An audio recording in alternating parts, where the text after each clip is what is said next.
نحمدہ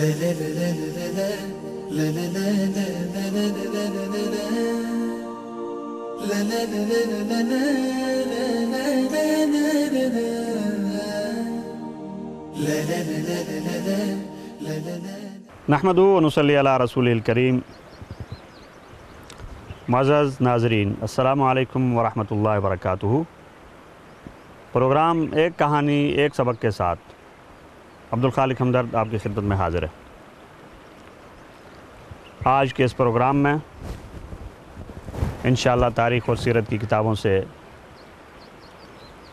ایک حکایت اور ایک واقعے کا ذکر ہوگا اور اس سے ملنے والے سبق کے اوپر انشاءاللہ بات ہوگی۔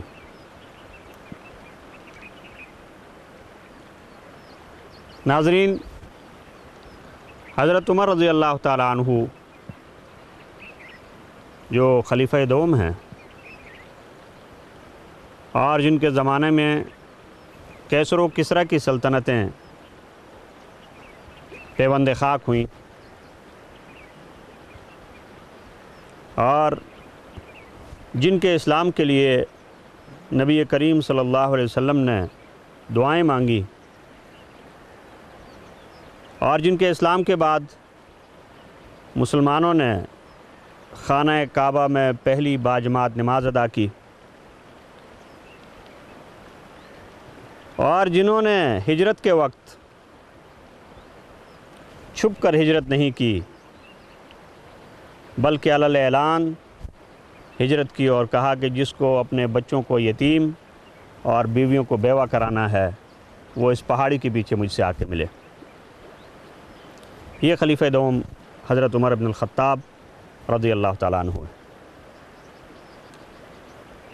آپ کی بہادری، آپ کی شجاعت اور دین کے معاملات میں آپ کی سختی سب جانتے ہیں اور سب کے ہاں مشہور ہے۔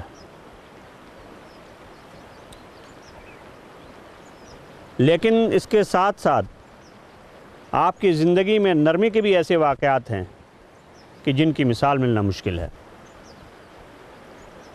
آئیے اسی طرح کا ایک واقعہ سنتے ہیں کہ ایک صحابی اپنے کسی کام سے حضرت عمر رضی اللہ تعالیٰ عنہ کے پاس آئے اور یہ وہ وقت تھا جو لوگوں کے درمیان فیصلوں کے لیے اور امور مملکت چلانے کے لیے نہیں تھا بلکہ حضرت عمر رضی اللہ تعالیٰ عنہ کے نجی کاموں کے لیے تھا۔ آپ کے پاس ایک درہ رکھا ہوا تھا، اس کو مارا اور فرمانے لگے کہ جس وقت میں لوگوں کے کام نمٹانے کے لیے بیٹھتا ہوں اور اس وقت تو آتے نہیں، اور جب میں اپنے کاموں سے ہوتا ہوں تو آ جاتے ہیں کہ ہمارا فیصلہ کریں۔ یہ شخص آپ کے پاس آیا تھا اور شکایت اس کی یہ تھی کہ فلاں شخص نے مجھ پر ظلم کیا ہے، مجھے انصاف دلایا جائے۔ تو حضرت عمر صرف اپنے اس نظام الاوقات میں خلل ڈالنے کی وجہ سے اس کے اوپر ناراض ہوئے اور اس کو درہ مارا۔ لیکن ان لوگوں کے دل صاف تھے، دل کے اندر کبھی بڑائی، غرور، تکبر اور دوسروں کی ایذا رسانی کے جذبات کبھی پیدا نہیں ہوئے۔ چنانچہ فوراً ہی خیال آیا کہ عمر، یہ کام تو تجھے نہیں کرنا چاہیے تھا۔ چنانچہ درہ اس آدمی کے ہاتھ میں دیا اور فرمایا کہ بھائی مار لے، تو بھی مجھے مار لے اور اپنا بدلہ لے لے۔ تو وہ کہنے لگا کہ جی میں بدلہ کیسے لوں؟ فرمایا کہ آج کا بدلہ کل قیامت کے دن کے بدلے سے بہت سخت ہے، بہت آسان ہے، اس لیے بدلہ لے لے۔ چنانچہ وہ شخص کہنے لگا کہ اللہ تعالیٰ آپ کو معاف فرمائے۔ اور کتابوں میں لکھا ہے کہ اس کے بعد حضرت عمر رضی اللہ تعالیٰ عنہ جب خلوت میں گئے تو اپنے آپ سے مخاطب ہوئے اور کہنے لگے کہ عمر، اپنے آپ کو پہچان، تو ذلیل تھا، اللہ نے تجھے اونچا کیا۔ تو کچھ نہیں جانتا تھا، اللہ نے تجھے علم دیا۔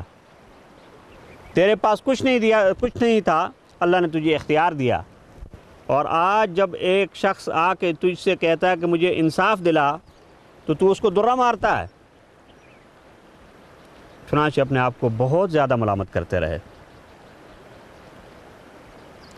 اس واقعے کے اندر ناظرین جو سبق ہے وہ یہ ہے کہ سب سے پہلے آدمی کو اپنے کاموں کے لیے نظام الاوقات مرتب کرنا چاہیے، کیونکہ ہر انسان کی زندگی 24 گھنٹے ہے، لیکن بہت سے لوگ ان 24 گھنٹوں کے اندر بہت کام کرتے ہیں اور بہت سے لوگ کچھ بھی حاصل نہیں کر پاتے۔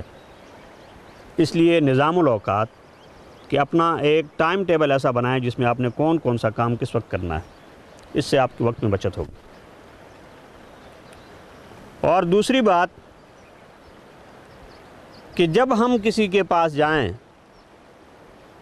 تو اس کے اوقات کا اور اس کے دوسرے امور کا بھی خیال رکھیں،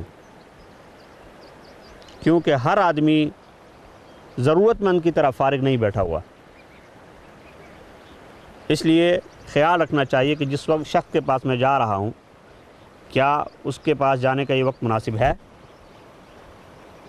کیا اس وقت وہ مجھے ٹائم دے سکتا ہے۔ اور آج کل تو بہت آسان ہو گیا، اس کے لیے پہلے سے وقت لیں۔ کسی بھی آدمی کے پاس جانے سے پہلے اس سے وقت لیں اور پوچھیں کہ میں اتنے وقت کے لیے آپ کے پاس آنا چاہتا ہوں، اور جتنا وقت اس نے دیا ہے اس وقت کے بعد اس کو فارغ کر دیں۔ اور تیسری بات یہ ہے کہ جہاں ایک طرف نظام الاوقات بنانے کی ضرورت ہے، اس کے ساتھ ساتھ دوسری طرف اگر کوئی شخص صاحب منصب ہے، صاحب اختیار ہے، تو اس کو یہ بھی خیال رکھنا چاہیے کہ حاجت مند کو، ضرورت مند کو اپنی ضرورت اور حاجت کا خیال ہوتا ہے، اس کو دوسروں کے اوقات کا خیال نہیں ہوتا۔ اس لیے اگر کوئی ایسا آدمی اس نظام الاوقات کے علاوہ کسی وقت میں آ جاتا ہے تو بھی اس کی بات سن لینی چاہیے۔ اور آخری بات کہ اگر انسان سے کسی کے خلاف کوئی زیادتی ہو گئی ہے تو اس زیادتی سے رجوع کرے، اس کے اوپر اصرار نہ کرے، اس کو کم نہ سمجھے، بلکہ جیسے حضرت عمر رضی اللہ تعالیٰ عنہ نے درہ اس آدمی کے ہاتھ میں دے کے اس سے کہا کہ اپنا بدلہ لے لو، اسی طرح سے آدمی اس سے معافی تلافی کر لے، کیونکہ یہاں کا حساب آسان اور وہاں کا حساب بہت مشکل ہے۔